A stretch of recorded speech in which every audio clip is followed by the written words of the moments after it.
Hi guys, how are you. आपका अपना YouTube channel English by DR sir में आपका हार्दिक स्वागत और अभिनंदन है।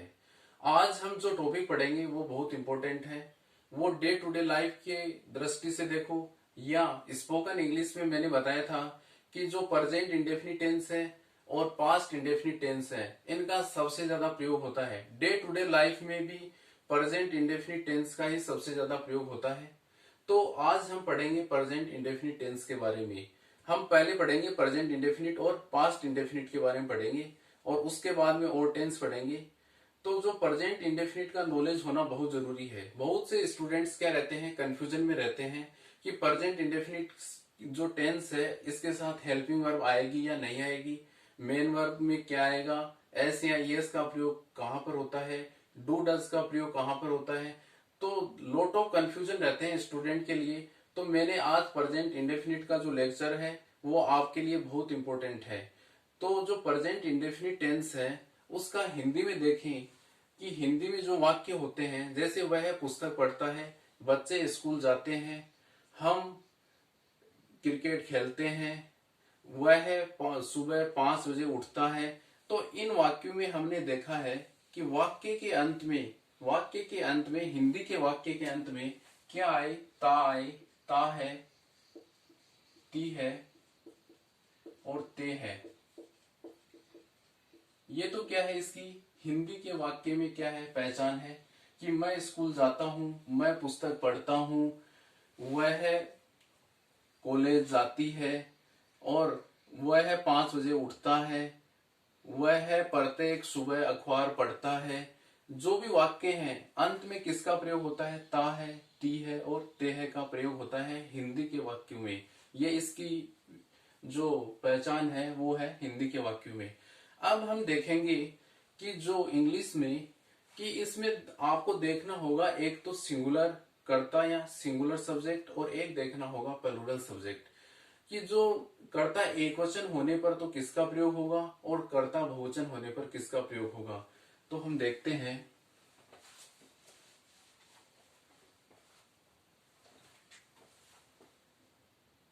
सब्जेक्ट सिंगुलर होने पर, एकवचन होने पर,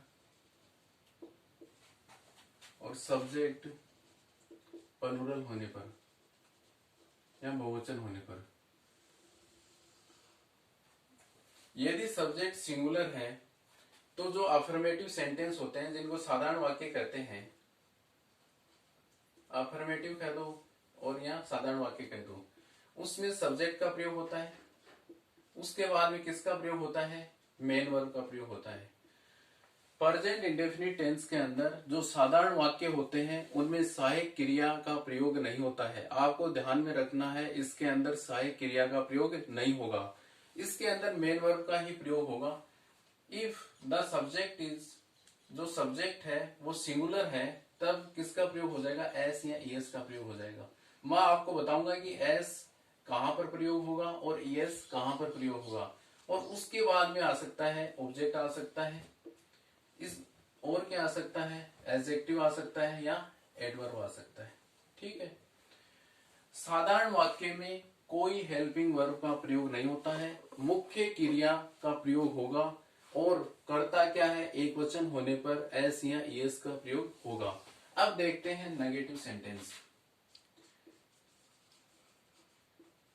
जो नेगेटिव है उसमें सब्जेक्ट आएगा, सब्जेक्ट के बाद में आएगी हेल्पिंग वर्ब, सहायक क्रिया आएगी, कर्ता एक वचन, सब्जेक्ट एक वचन होने पर किसका प्रयोग होगा, डस का प्रयोग होगा।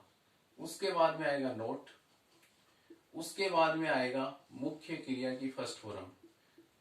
मुख्य क्रिया की फर्स्ट फॉर्म का प्रयोग होगा नेगेटिव सेंटेंस में। और जो हमने जो साधारण वाक्य में एस या ईएस का प्रयोग किया था वो क्या है, हट जाएगी। नेगेटिव सेंटेंस में एस या ईएस का प्रयोग नहीं होगा। उसके बाद में ऑब्जेक्ट आ सकता है, एडजेक्टिव और एडवर्ब। अब देखेंगे इंट्रोगेटिव, पर्सनवाचक वाक्य। हर इंट्रोगेटिव की स्ट्रक्चर ये रहती है, संरचना ये रहती है कि सब्जेक्ट से पहले हेल्पिंग वर्ब या सहायक क्रिया का प्रयोग किया जाता है। जो सब्जेक्ट है उससे पहले किसका प्रयोग किया जाएगा, सहायक क्रिया का प्रयोग किया जाएगा। यदि कर्ता एक वचन होने पर किसका प्रयोग होगा? डज का प्रयोग होगा। किसका प्रयोग होगा? डज का प्रयोग होगा।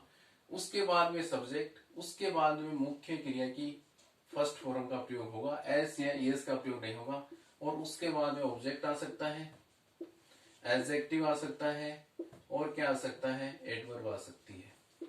और उसके बाद में इंट्रोगेटिव का शाइन आएगा। अब देखते हैं कि कर्ता क्या हो? प्लूरल हो। इसमें सिंगुलर कर्ता कौन से हो सकते हैं? इसमें सिंगुलर कर्ता हो सकते हैं एक ही, सी, इट और सिंगुलर नाउन, एक वचन संख्या। एक वचन संख्या हो सकती है। किसी का नाम हो, वो क्या हो सकता है? एक वचन कर्ता हो सकता है। इसमें क्या हो सकता है? आई है, वी है, दे है, यू है और plural noun. Plural noun, plural कर्ता हो सकता है आई, वी, दे, यू और प्लूरल नाउन। ठीक है। अब इसमें देखेंगे अफर्मेटिव सेंटेंस में। जो अफर्मेटिव या साधारण वाक्य होते हैं उसमें सब्जेक्ट का प्रयोग होगा। सब्जेक्ट के बाद में मुख्य क्रिया की फर्स्ट फॉर्म का प्रयोग होगा। मुख्य क्रिया की फर्स्ट फॉर्म के साथ यदि सब्जेक्ट क्या है? प्लूरल या बहुवचन है, तब एस या एस का प्रयोग नहीं होगा। उसके बाद में ऑब्जेक्ट आ सकता है, एडजेक्टिव आ सकता है और एडवर्ब आ सकती है। ये तो बात हुई साधारण वाक्य की। साधारण वाक्य प्रेजेंट इंडेफिनिट का प्लूरल है, प्लूरल सब्जेक्ट है, उसके साथ मुख्य क्रिया की फर्स्ट फॉर्म का प्रयोग होगा, एस या एस का प्रयोग नहीं होगा और सहायक क्रिया का प्रयोग भी नहीं होगा। ठीक है। उसके बाद में हम देखेंगे नेगेटिव। नेगेटिव में सब्जेक्ट का प्रयोग होगा। सब्जेक्ट क्या है? प्लूरल या बहुवचन है, तब किसका प्रयोग हो जाएगा? हेल्पिंग वर्ब के रूप में डू का प्रयोग होगा। डू के बाद में नोट का, उसके बाद में मुख्य क्रिया की फर्स्ट फॉर्म का प्रयोग हो जाएगा। उसके बाद में क्या आएगा? ऑब्जेक्ट आ सकता है, एडजेक्टिव आ सकता है और एडवर्ब आ सकती है। ठीक है। अब देखते हैं इंट्रोगेटिव। इंट्रोगेटिव में हर में क्या होगा? पहले क्या आएगी? हेल्पिंग वर्ब आएगी। जो सब्जेक्ट है उससे पहले किसका प्रयोग होगा? हेल्पिंग वर्ब का। सब्जेक्ट क्या है? प्लूरल बहुवचन है, तब किसका प्रयोग हो जाएगा? हेल्पिंग वर्ब के रूप में डू का प्रयोग हो जाएगा। सब्जेक्ट आ गया। इसके बाद में मेन वर्ब की फर्स्ट फॉर्म का प्रयोग होगा। उसके बाद में ऑब्जेक्ट आ सकता है और क्या आ सकता है? एडजेक्टिव आ सकता है और क्या आ सकता है? एडवर्ब आ सकता है और क्वेश्चन मार्क का साइन आ सकता है। ठीक है।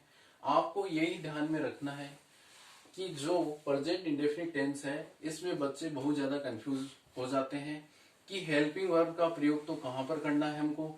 आपको ध्यान में रखना है कि जो साधारण वाक्य या अफर्मेटिव सेंटेंस है उनमें हेल्पिंग वर्ब का प्रयोग नहीं किया जाता है, मुख्य क्रिया की फर्स्ट फॉर्म का ही प्रयोग किया जाता है। हेल्पिंग वर्ब का डू या डज का प्रयोग किसमें किया जाता है? नेगेटिव और इंट्रोगेटिव सेंटेंस में किया जाता है। डज का प्रयोग तो किया जाता है यदि जो सब्जेक्ट है वो क्या हो? एक वचन होने पर, और सब्जेक्ट यदि प्लूरल है तब किसका प्रयोग किया जाएगा? डू का प्रयोग किया जाएगा। अब आगे बढ़ते हैं।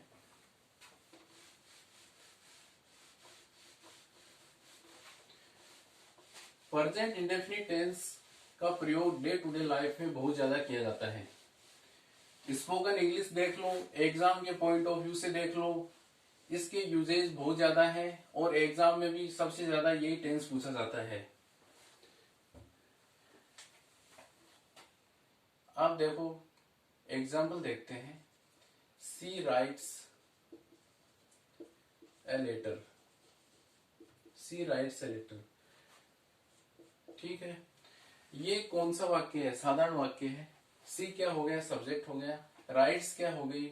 मेन वर्ब की फर्स्ट फॉर्म हो गई। ठीक है। इसके साथ एस का प्रयोग किया गया है। ठीक है। एस का प्रयोग क्यों किया गया है? क्योंकि जो करता है वो एक वचन है, तब किसका प्रयोग हुआ है? एस का प्रयोग हुआ है और ये क्या है? ऑब्जेक्ट है। अब इसका नेगेटिव सेंटेंस बनाएं तो कैसे बनेगा? सी का सी आ जाएगा। इसमें तो मुख्य क्रिया का प्रयोग किया गया है। अब जो नेगेटिव है उसमें डू या डज का प्रयोग किया जाता है। यदि कर्ता एक वचन होने पर किसका प्रयोग हो जाएगा? डज। और नेगेटिव है तब किसका हो जाएगा? नोट का हो जाएगा। इसके बाद में एस को हटा देंगे, राइट आ जाएगा। वर्ब की फर्स्ट फॉर्म आ जाएगी और उसके बाद में ए लेटर आ जाएगा। ठीक है, अब देखेंगे इंट्रोगेटिव। इंट्रोगेटिव में देखते हैं कि जो सब्जेक्ट है, सब्जेक्ट क्या है, सी से पहले किसका प्रयोग होगा, हेल्पिंग वर्ब का प्रयोग होगा। हेल्पिंग वर्ब, इसमें हेल्पिंग वर्ब होती नहीं है। जो साधारण वाक्य होता है हेल्पिंग वर्ब होती नहीं है। इसमें तो आप जो नेगेटिव और इंट्रोगेटिव में कैसे लगाओगे, सब्जेक्ट के अकॉर्डिंग लगाओगे। सब्जेक्ट क्या है, सिंगुलर है, तब किसका प्रयोग हो जाएगा, डस का प्रयोग हो जाएगा। ठीक है, इसके बाद में क्या आ जाएगी, मुख्य क्रिया आ जाएगी। मुख्य क्रिया क्या आ जाएगी, राइट आ जाएगी। और एस क्या है वो हट जाएगा और ए लेटर आ जाएगा। उसके बाद में इंट्रोगेटिव का साइन आ जाएगा। ये तो बात हुई कि if the subject is singular. अब बात करेंगे प्लूरल सब्जेक्ट की।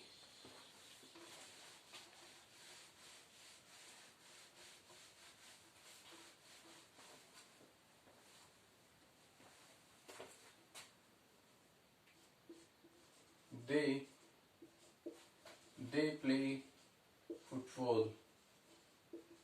दे प्ले फुटबॉल, ये वाक्य है। दे क्या है, सब्जेक्ट है, और जो सब्जेक्ट है वो भी क्या है, प्लूरल है, बहुवचन है। ये क्या है, मेन वर्ब की फर्स्ट फॉर्म है, और ये क्या हो गया, ऑब्जेक्ट हो गया। ठीक है, ये तो साधारण वाक्य हो गया।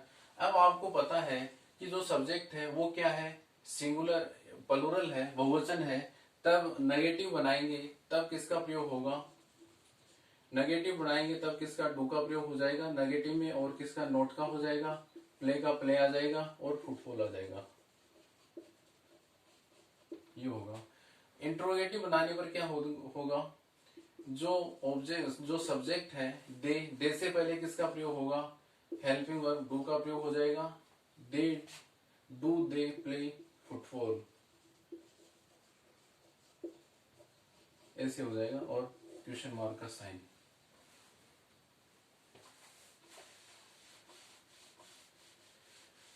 ये बात तो हुई कि हमने देखा है कि साधारण वाक्य देख लिया, नेगेटिव देख लिया, और क्या देख लिया, इंट्रोगेटिव देख लिया। अब हमने देखा था कि एस का प्रयोग कहां पर होता है और ईएस का प्रयोग कहां पर होता है। तो हम देखेंगे ईएस का प्रयोग, कि if the subject is singular तब किसका प्रयोग होता है, एस या ईएस का प्रयोग होता है, जो साधारण वाक्य होते हैं उनमें। तो आप अब देखेंगे कि ईएस का प्रयोग कहां पर होता है, यदि क्रिया के अंत में ओ हो, डबल एस हो, एस एस हो, सी एच हो, और क्या हो, अक्ष हो। यदि क्रिया के अंत में क्रिया किससे खत्म हो, ओ से हो, डबल एस से हो, एस एस से हो, सी एस से हो, अक्ष से हो, तब किसका प्रयोग होता है, ईएस का प्रयोग होता है। फॉर एग्जाम्पल देखेंगे, गो है, जो क्रिया है उसके अंत में क्या है, ओ है, तब क्या लग जाएगा, ईएस लग जाएगा, तब क्या हो जाएगा, गोज हो जाएगा।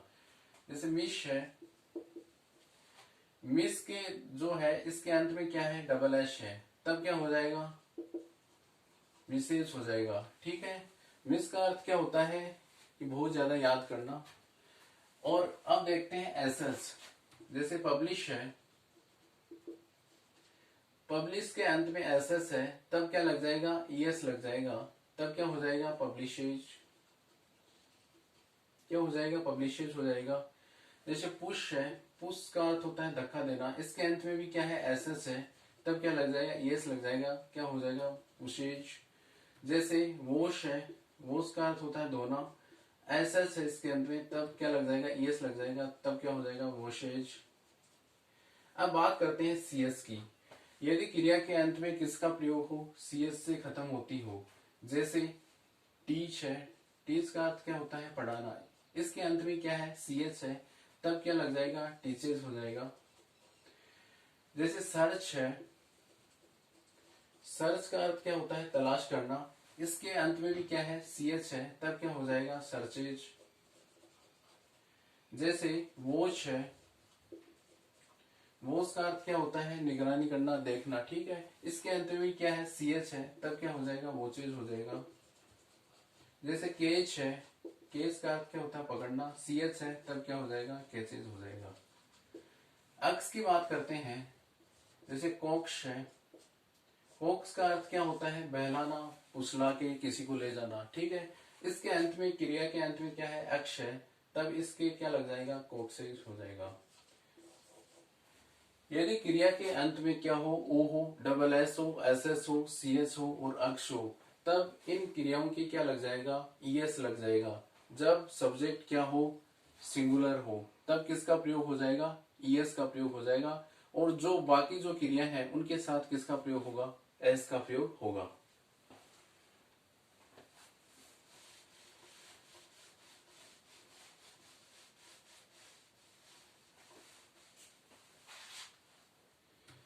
फॉर एग्जाम्पल हम देखते हैं,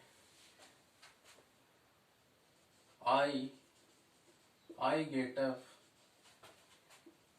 up every day at 5 o'clock। मैं सुबह प्रत्येक दिन 5 बजे उठता हूँ।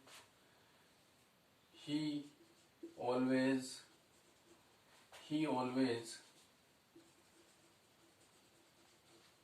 Comes here on Sunday. She reads a newspaper every morning।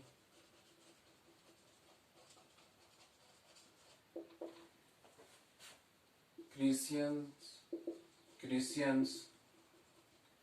go to church गिरजाघर every Sunday। ये आप सेंटेंस देख रहे हो। I get up every day at 5 o'clock। मैं सुबह 5 बजे उठता हूँ। He always comes here on Sunday. वह यहाँ पर हमेशा संडे को आता है।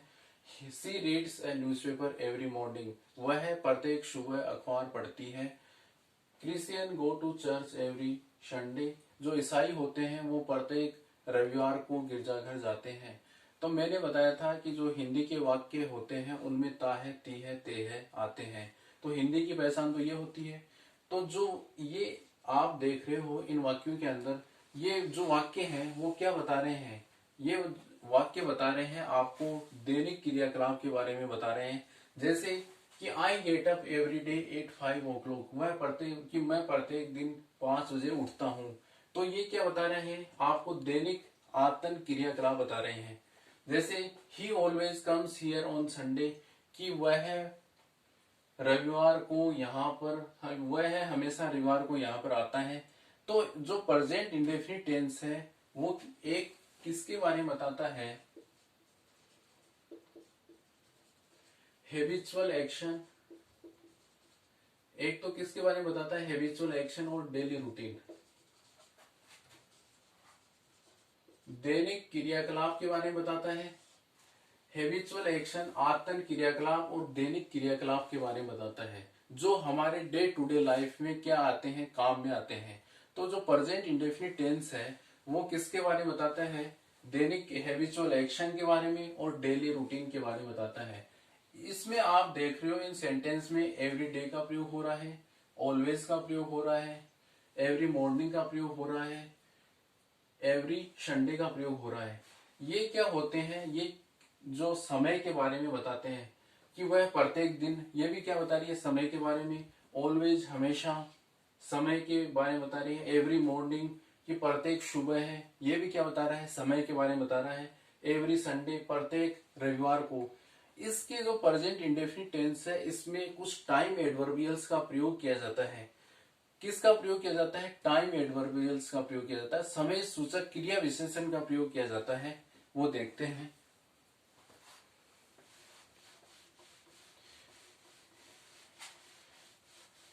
टाइम एडवर्बियल्स होती है वो इसमें आती है ऑलवेज। ऑलवेज का अर्थ होता है हमेशा। ऑलवेज, ओफन, जनरली, सभी के अर्थ बता दूंगा अभी। Usually, generally, usually, seldom, scarcely, never, occasionally, every day, every morning, every evening, every night, जो भी एवरी से स्टार्ट होते हैं, once a day, once a week, इसको छोड़ दो, once a day, once a week, once a month, once a year. Once का अर्थ क्या होता है? एक बार, कि दिन में एक बार, सप्ताह में एक बार और मंथ में एक बार। Year, twice, twice a day, twice a week, twice a month. Twice का अर्थ क्या होता है? दो। टू से क्या बना है? ट्वाइस बना है, कि दिन में दो बार, सप्ताह में दो बार, मंथ में दो बार, ईयर। आप ये जो टाइम एडवर्बियल्स देख रहे हो, ऑलवेज का अर्थ क्या होता है? हमेशा। ऑफन का अर्थ क्या होता है? प्राय, जनरली, सामान्यतः, यूजुअली, प्राय या सामान्यतः। सेल्डम, कभी। स्केर्सली मिस क्या होता है? मुश्किल से। नेवर मिस, कभी नहीं। अकेजनली का अर्थ क्या होता है? कदाचित। एवरीडे, प्रत्येक दिन, morning, evening. Once a day, दिन में एक बार, दो बार, मंथ में, महीने में, ईयर में। ठीक है। ट्वाइस का अर्थ क्या होता है? दो, कि दिन में दो बार, वीक में दो बार, मंथ और ईयर। आप जो ये एडवर्ब आ जाए, टाइम एडवर्ब आ जाए, जैसे ऑलवेज आ जाए, ऑफन आ जाए, जनरली आ जाए, यूजुअली, रेयरली आ जाए। क्या आ जाए? रेयरली। रेयरली का अर्थ क्या होता है? कभी। ठीक है। ये जो एडवर्ब्स आ जाए, टाइम एडवर्बियल्स कहते हैं इनको, वाक्य के अंदर आ जाए, तब कौन से टेंस का प्रयोग होता है? प्रेजेंट इंडेफिनिट टेंस का प्रयोग होता है। तो मैंने आज जो बताया है आपको, कि एक तो आपको ध्यान में रखना है कि जो प्रेजेंट इंडेफिनिट टेंस है, उसका जो साधारण वाक्य है, उसमें मेन वर्ब की फर्स्ट फॉर्म का प्रयोग किया जाता है। यदि सब्जेक्ट एक वचन होता है, तब एस या ईएस का प्रयोग होता है। ईएस का प्रयोग कहां पर होता है? हमने देखा है कि क्रिया के अंत में क्या हो? ओ हो, डबल एस हो, एस एस हो, सी एच हो और अक्ष हो, तब तो किसका प्रयोग होगा? ईएस का प्रयोग होगा। तो जो हमने एक क्या बताता है, ये डेली रूटीन और हैबिचुअल एक्शन के बारे में बताता है। दैनिक क्रियाकलाप और जो नियमित जो कार्यक्रम होते हैं, दैनिक क्रियाकलाप है, नियमित रूटीन है आपका, उसके बारे में ये बताता है। एक प्रयोग हमने देखा है। अगला जो क्लास होगी उसमें इसके और भी प्रयोग हम देखेंगे। तो प्रेजेंट इंडेफिनिट टेंस एक बहुत इंपॉर्टेंट टेंस है। इसको आप पढ़ो, इसको समझो। जो एडवर्ब्स हैं उनको ध्यान में रखो, कि ऑलवेज आ जाए, ऑफन आ जाए, ये आ जाए, तब कौन सा टेंस होगा? प्रेजेंट इंडेफिनिट टेंस होगा। तो इस टेंस को आप जरूर पढ़ना।